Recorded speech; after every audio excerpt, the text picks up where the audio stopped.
Pertama betul, Gus Miftah adalah, salah satu pendukung Pak Prabowo, itu pertama ya.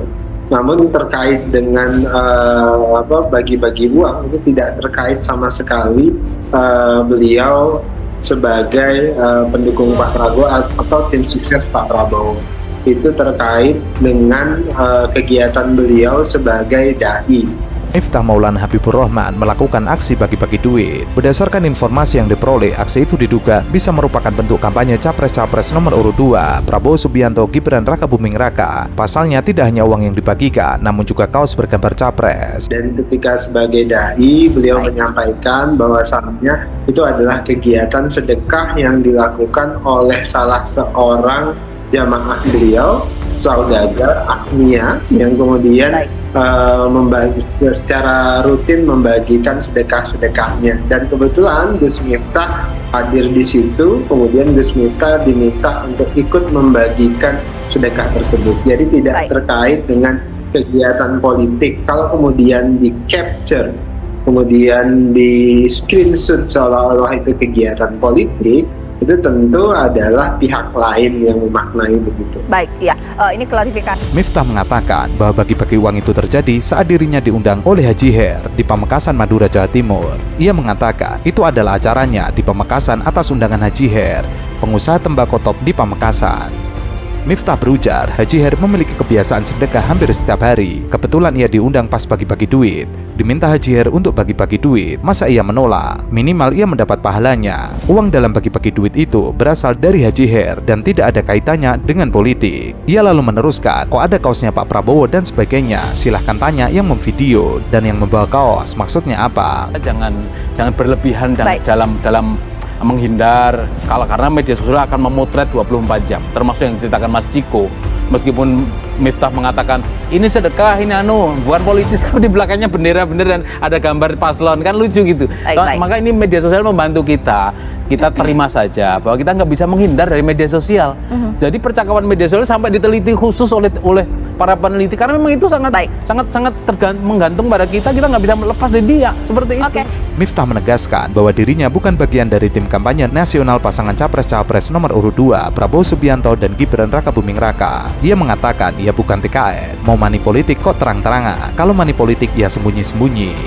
Hal senada juga diungkapkan oleh jubir TKN Prabowo Subianto Gibran Raka Buming Raka, Daniel Azhar Simanjuntak. Ia mengatakan bahwa Miftah bukan bagian dari timnas kampanye nasional pasangan Capres-Capres nomor urut 2 Prabowo Subianto Gibran Raka Buming Raka. Hal tersebut dilakukannya saat dalam kegiatan dakwah.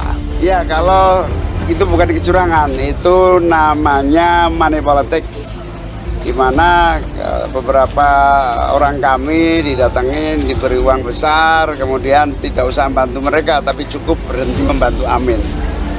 Bahkan uangnya dikasih tahu ke kita. Ya, tapi itu cara-cara tergantung masing-masing toko yang kami punya berbeda-beda. Nah, karena itu cara-cara seperti ini menurut saya tidak sehat. Biarkanlah semua bergerak sesuai aspirasi. Ini tindak lanjutnya akan seperti apa, Caimin, kalau terhadap hal yang lain? Ya, kalau itu nanti datanya lengkap, karena beberapa toko itu nggak mau melaporkan, hanya memberi data. Ya, nanti kita cek.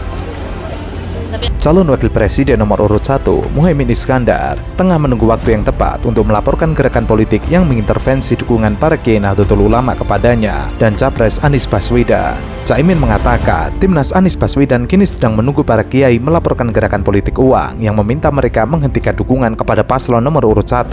Jika kesaksian dan bukti sudah terkumpul, tim Anies Muhaimin akan melaporkan kepada Bawaslu. Seorang Kiai di Jawa Tengah dan sempat diunggah di salah satu YouTube, dan kita bisa lihat itu. Tapi suasana ini memang sudah lama kita rasakan dan semakin terasa di akhir-akhir ini. Jadi apa yang diungkapkan oleh Gus Imin, memang beliau dapat laporan dari beberapa kiai yang didatangi dan beliau menyampaikan ada titipan yang sifatnya meminta supaya kiai-kiai yang bersangkutan untuk tidak membantu memenangkan pasangan kami. Caimin menyebut ada gerakan politik dengan menawarkan uang besar menghentikan dukungan para kiai kepada calon nomor urut 1.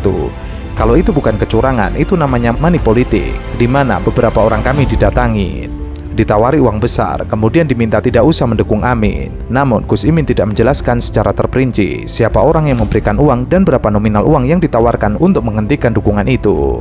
Beberapa orang kami didatengin, diberi uang besar, kemudian tidak usah membantu mereka, tapi cukup berhenti membantu Amin. Bahkan uangnya dikasih tahu ke kita. Ya, tapi itu cara-cara tergantung masing-masing toko yang kami punya berbeda-beda. Gus Imin juga mengomentari ihwal kabar bahwa ulama kondang Miftah Maulana Habibur Rahman melakukan aksi bagi-bagi duit. Ia menyebut akan melaporkan hal itu jika terbukti benar terjadi money politik. Berdasarkan informasi yang diperoleh, aksi itu diduga bisa merupakan bentuk kampanye Capres-Capres nomor urut 2 Prabowo Subianto Gibran Raka Buming Raka. Pasalnya tidak hanya uang yang dibagikan, namun juga kaos bergambar Capres.